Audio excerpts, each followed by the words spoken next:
அதுக்கு இல்ல அத்தை, அனுவுக்கு வேற என்ன ஆச்சுன்னு தெரியலையே. அவளுக்கு எதுவும் ஆயிருக்க கூடாது. கவின் பேச்ச மீறி போறோம். கவின் எங்கேயாச்சும் பாத்திரக்கூடாது நம்மள. நல்ல வேலை பூமாரிக்கிட்டையும் ஆனந்திக்கிட்டையும் சொல்லாம வீட்டை விட்டு கிளம்புனேன். இல்லைன்னா அவ்வளோதான். அதுங்க ஏதாவது உளறி வச்சுட்டுங்கன்னா அவ்வளோதான். கவின் அதை பிடிச்சிட்டே தொங்கிட்டு நிற்பான். இந்த அணுவாச்சும் கொஞ்சமாச்சும் திருந்தலாம்ல. தேவையில்லாத பிரச்சனையை ஊதி பெருசாக்கி அவ வீட்டில் போய் இருக்கா. இப்போ எதுக்கு அங்கே போய் இருக்கணும்? இப்படி உடம்பு சரியில்லாமல் ஹாஸ்பிட்டலில் போய் படுக்கணும். இந்த காலத்து பிள்ளைங்களுக்கு என்னத்த சொல்றதுன்னே தெரியல. ஆனா சின்ன பிரச்சனையும் பெருசாக்கி சண்டை போட்டுடுறாங்க.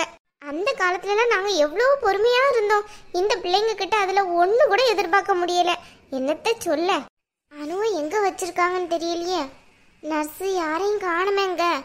அட அவசரத்துல போனை கூட நான் எடுக்காம வந்திருக்கேன். யாரும் போன் அடிச்சா கூட ஒன்றும் தெரியாது போல. யாராச்சும் வர்றாங்களான்னு பாப்போம். அட சம்பந்தியம்மா, வாங்க. எப்படி இருக்கீங்க? நீங்க எப்படி இருக்கீங்க? நல்லா இருக்கீங்களா? அனுக்கு ஏதோ உடம்பு சரியில்லையாம, அதான் அவளுக்கு என்ன ஆச்சுன்ட்டு பார்க்க வந்தேன். சம்பந்தியம்மா, உங்ககிட்ட நான் ஒன்று சொல்லணும்னு நினைக்கேன். ஆனா உங்ககிட்ட சொன்னா பெரிய பிரச்சனை ஆயிடுமான்னு எனக்கு தெரியல. என்ன நீங்க இப்படி பேசுறீங்க? என்கிட்ட எதா இருந்தாலும் பிரச்சனை இல்லை, சொல்லுங்க. அது ஒன்றும் இல்லை. அனுவுக்கு எந்த பிரச்சனையும் இல்லை. என்ன சொல்றீங்க? அனுக்கு எந்த பிரச்சனையும் இல்லையா? அப்புறம் ஏன் அவ ஹாஸ்பிட்டல்ல வந்து இருக்கா? அதெல்லாம் நடிப்பு தான். என்ன இப்படி சொல்றீங்க? நடிப்பா? அவ நடிச்சு என்ன செய்ய போறா?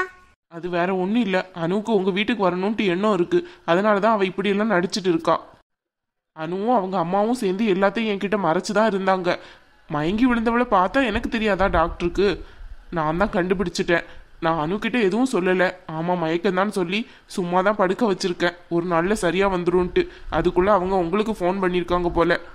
அதனால தான் நான் நீங்கள் வருவீங்களா என்னன்னு தெரியலன்ட்டு வெயிட் பண்ணிட்டு இருந்தேன். நல்ல வேளை நீங்கள் வந்துட்டீங்க. இந்த விஷயத்த உங்ககிட்ட சொல்லணும்னு தான் இவ்வளோ நேரம் காத்துட்டு இருந்தேன். எனக்கு முக்கியமான வேலை இருக்குது, அதை போய் பார்க்கணும். அனு ஏன் இப்படி இருக்கா? அப்படி என்ன அவளுக்கு? இந்த மாதிரி பொய் சொல்லி தான் அந்த வீட்டுக்குள்ள அவ வரணுமா? அவளை யார் வீட்டை விட்டு போக சொன்னா? அவளா தானே போனா. சம்பந்தியம்மா, அவ ஏதோ முன்ன பின்ன ஏதாவது தப்பு பண்ணான்னு நீங்க பெருசா எடுத்துக்கிடாதீங்க.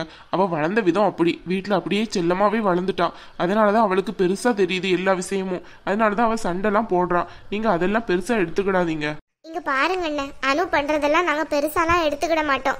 நானும் சரி, என் குடும்பத்துல இருக்கவங்களும் சரி, யாருமே பெருசா எடுத்துக்கிட மாட்டோம். ஆனா இவ இப்ப தேவையில்லாம தான் வீட்டுக்கு வந்து இருந்தா. அதனாலதான் கவின் தான் ரொம்ப கோவமா இருக்கான். என்ன பண்றது? கவின் பேச்சு கேட்டுதானே நாங்களும் இருக்க வேண்டியதா இருக்கு. அனுவை போய் பார்க்கவே கூடாதுன்னு கவின் சொல்லிட்டான். அதுக்கு மீறியும் நான் வந்திருக்கேன் பாக்குறதுக்கு. அப்படியா? நான் வேணா மாப்பிள்ளை கிட்ட பேசி பார்க்கட்டுமா? இல்ல அண்ணன், அப்படியெல்லாம் பேசாதீங்க. அவன் ரொம்ப கோவப்பட்டு போறான். அனு நம்ம வீட்டுக்கு வரணும்னு ஆசைப்படுறான், அவ்வளவுதானே. நான் எப்படியாச்சும் ஏற்பாடு பண்றேன். நீங்க ஒன்னும் அதை போட்டு மனசுல குழப்ப வேணாம். ரொம்ப தேங்க்ஸ்மா.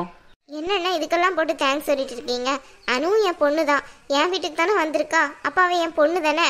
எத்தனையோ பேர் என் பொண்ணு மாதிரின்னு சொல்லியிருக்காங்க. நீங்க தான் முறையா என் பொண்ணுன்னு சொல்றீங்க. ஆமாண்ணே, அனு பண்றதுலாம் சின்ன சின்ன தப்புக்கெல்லாம் நான் எதுக்கு கோவப்படுறேன்? அம்மாங்கிற ஸ்தானத்துல இருந்து தான் நான் கோவப்படுறேன். மாமியாருங்கிற ஸ்தானத்துல ஒரு நாள் கூட நான் அவகிட்ட நடந்துகிட்டதே கிடையாது. சரிங்கம்மா, நீங்க போய் பாருங்க. உள்ளதான் அவ படுத்துதான் இருக்கா. சரிங்க. அப்புறம் நான் பேசுனது எதுவும் அவங்க அம்மா கிட்டையும் அவகிட்டையும் காட்டிக்கிட்ட வேணாம். சாச்சா, நான் போய் உங்களை மாட்டி கொடுப்பேனா? அனு யாரு, அனு அம்மா யாருன்னு எனக்கு நல்லாவே தெரியுமே. புரிஞ்சுக்கிட்டா சரிதான். சரி, எனக்கு ஒரு பேஷண்ட் பார்க்க வேண்டியதா இருக்கு. நான் போய் பார்த்துட்டு வந்துடுறேன். நீங்க உள்ள போங்க. சரிங்க அண்ணன். என்ன இவ இப்படி இருக்கா? என்ன பொண்ணு சேர்ந்தாலோ தெரியல. இப்படியா பிரச்சனை பண்ணணும்? முதல்ல கவின் கண்டுபிடிச்சிட்டான் அனு நடிக்கதான் செய்யறான்ட்டு. இப்பதானே தெரியுது அவங்க அப்பா வாயாலே கேட்டதுக்கு அப்புறம். கவினுக்கு தான் அனுவை பத்தி நல்லா புரிஞ்சிருக்கு. அனுவுக்கும் கவினை பத்தி நல்லாவே புரியும். ஆனா இவங்க ரெண்டு பேருக்கு இடையில எதுக்கு சண்டை வருதுன்னே தெரியல. அனு லைட்டா கொஞ்சம் பயமா இருக்குடி. என்னம்மா நீங்க இப்படி பயந்துட்டு இருக்கீங்க? அதெல்லாம் ஒன்றும் பயப்பட வேண்டிய தேவையில்லை. அப்பாவே நம்ப வச்சுட்டோம். இதுக்கப்புறம் நம்ம யாருக்கு பயப்படணும்? அப்பா நம்பி இருப்பாருன்னு நீ நினைக்கிற? நம்பாம தான் நீ ரெஸ்ட் எடுத்தாலே போதும்ட்டு சொல்லிட்டு போயிருக்காரா?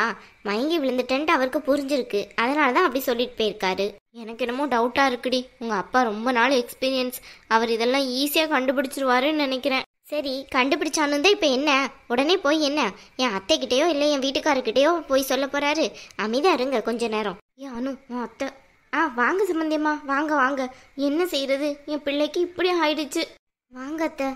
என்னம்மா அனு, இப்போ எப்படி இருக்கு உடம்பு? கொஞ்சம் பரவாயில்ல அத்தை. அவ்வளோவா பேச முடியல. அனு, நீ படுத்துக்கோமா, படுத்துக்கோ. சரிங்கம்மா. என்ன செய்யறது சம்பந்தியம்மா? திடீர்னு மயங்கி விழுந்துட்டா. உடனே தான் ஹாஸ்பிட்டலுக்கு தூக்கிட்டு வந்தோம். அப்படியா? இப்போ உடம்பு பரவாயில்லையில, நல்லாயிட்டாள்ல? எங்க அவ நல்லாக போறா? உங்க வீட்டில் இருந்தவரை நல்லா இருந்தா, என்ன செய்யறது? என் வீட்டுக்கு வந்ததுக்கப்புறம் இப்படி ஆயிட்டா. அம்மா, தேவையில்லாதெல்லாம் பேசாதீங்க. அத்தை முதல்ல உட்கார சொல்லுங்க. இருக்கட்டுமா, அதெல்லாம் ஒன்றும் பிரச்சனை இல்லை. உனக்கு உடம்பு சரியானதுக்கப்புறம் வீட்டுக்கு வந்துடானு. அத்தை, என்னத்தை சொல்றீங்க நீங்க? நான் அந்த வீட்டுக்கு வர்றதா? இல்ல அத்தை, வேணாம். ஏன் அப்படி சொல்ற? இல்ல, அவர் என் மேல கடுமையான கோவமா இருக்காருன்னு நினைக்கேன். அவர் தான் எல்லா தப்பையும் பண்ணாரு. அந்த தப்பை தட்டி கேட்கறதுக்கு என் மேல இவ்வளோ கோவப்படணுமா? எனக்கு உடம்பு சரியில்லைன்னு தெரிஞ்சு கூட அவர் வந்து இன்னும் என்ன பார்க்கல. அப்படி இருக்கல என் மேல ரொம்ப கோவமா இருக்காருன்னு தானே அர்த்தம். கவினா ஆஃபீஸில் 1000 வேலையாக இருப்பான். அதனால ஏதாவது பிரச்சனையில் வராமல் இருந்திருப்பான். அதெல்லாம் நீ ஒன்றும் பெருசாக எடுத்துக்கிடாத. நான் கவின் கிட்ட உனக்கு உடம்பு சரியில்லைன்னு இன்னும் சொல்லவே இல்லை, புரியுதா? ஆமாம், இவங்களாம் சொல்லாமல் இருப்பாங்க. ஊருக்கு முன்னாடி சொல்லியிருப்பாங்க பிள்ளைகிட்ட. அப்படியே சம்மந்தியம்மா, நீங்கள் ஒரு வார்த்தை சொல்லி பார்க்க வேண்டிய மாப்பிள்ளைக்கிட்ட. இல்லை, அவனே வேலை கஷ்டத்தில் இருப்பான். அவன்கிட்ட இதை என்னத்தை சொல்கிறதுன்ட்டு சொல்லலை. அது சரி.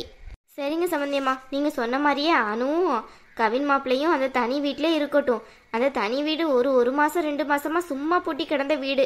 கொஞ்சம் தூசி அப்படி இப்படிலாம் இருக்குமே. இப்போ தான் பூமாரியெல்லாம் வந்தாச்சாமா உங்கள் வீட்டுக்கு. கொஞ்சம் க்ளீன் பண்ண சொல்லிடுங்களா? க்ளீன் பண்ணவா? நேரங்காலம் தெரியாமல் இந்த அம்மா வேற. அத்தை வீட்டுக்கே கவின் வரமாட்டாரு, இதில் தனி வீடு வேறையா? அனு பேசாம வீட்டோட மொத்தமாகவே இருக்கட்டுமே. என்ன சம்பந்தியமாக சொல்கிறீங்க? நீங்கள் தானே அவங்கள பார்த்து தனியாக வச்சிங்க. இப்போ மொத்தமாக இருக்கட்டும்னு சொன்னால் என்ன அர்த்தம்? அதுக்கு இல்லை, ஏற்கனவே அனுக்கு உடம்பு சரியில்லைன்னு சொல்கிறீங்க, அதனால தான். அனு, சரியா போச்சு. அத்தை எங்க வந்தாங்க? சரியா போச்சு, இவ எப்படி வந்தாங்க? அத்தை, அத்தை. என்ன பூமாரி? அது ஒன்றும் இல்லை அத்தை. அது சரி, மாமியாரும் மருமகளும் சேர்ந்து தான் வந்திருக்காங்க போல. இட்டி அனு, பார்த்துக்கோடி. அதான் தெரியுது என்னத்தை பார்க்க. அத்தை, ரொம்ப வழியாத. நான் தான் பூமாரியை வெளியே நிற்க சொன்னேன், எல்லாரும் மொத்தமாக வர வேண்டாமேன்ட்டு. நான் பார்த்ததுக்கப்புறம் உள்ளே வந்து பார்த்துக்கிட்டோன்னு சொன்னேன். அவன் எனக்கிட்டே வந்துட்டா. ஓ அப்படியா? நீங்கள் வந்தோடனே பூமாரி வந்திருக்கிறத பற்றி சொல்லவே இல்லையே சம்பந்தியம்மா. அதான் சொல்றேன்ல, எதுக்கு மொத்தமா உள்ள வந்து நிக்க, அதனால தான் சொல்லல. எப்படி இருக்க அனு? நல்லா இருக்கியா? இப்போ உடம்பு பரவாயில்லையா? என்ன மட்டும் சொல்றா? நம்ம மேல கோவமா இருக்கிறதுக்கு என்ன இருக்கு? இப்போ எப்படிமா இருக்கு உடம்புக்கு? அனுவுக்கு என்ன சொல்லியிருக்காங்க அப்பா? இவ அத்தை மட்டும் வராமல் இருந்தால் இன்னைக்கு இவளுக்கு இருக்கு. சா, அத்தையோடலாம் வந்து நிற்கா. வாயை வச்சுட்டு சும்மா இருப்போம்.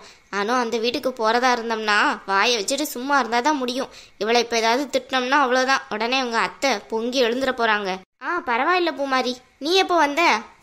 2 நாள் ஆச்சு. அது சரி, பெரிய தப்பெல்லாம் ஈஸியாக மறைச்சிடுறீங்க. சின்ன தப்பு பண்ணவங்கள தான் இப்படி தண்டிச்சிடுறீங்க. என்ன செய்யறது? இப்போ எதுக்கு அந்த பேச்செல்லாம்? அதெல்லாம் விடுங்க. தப்புல எதுக்கு சின்ன தப்பு பெரிய தப்புன்ட்டு? தப்பே தப்பு தான். இல்லை சம்பந்தியம்மா, சொல்கிறேன். ஒரு பேச்சு கூட சொல்லக்கூடாதா என்ன? அது சரி, உங்க வாயி உங்க உருட்டு. சொல்லுங்க சொல்லுங்க. என்ன?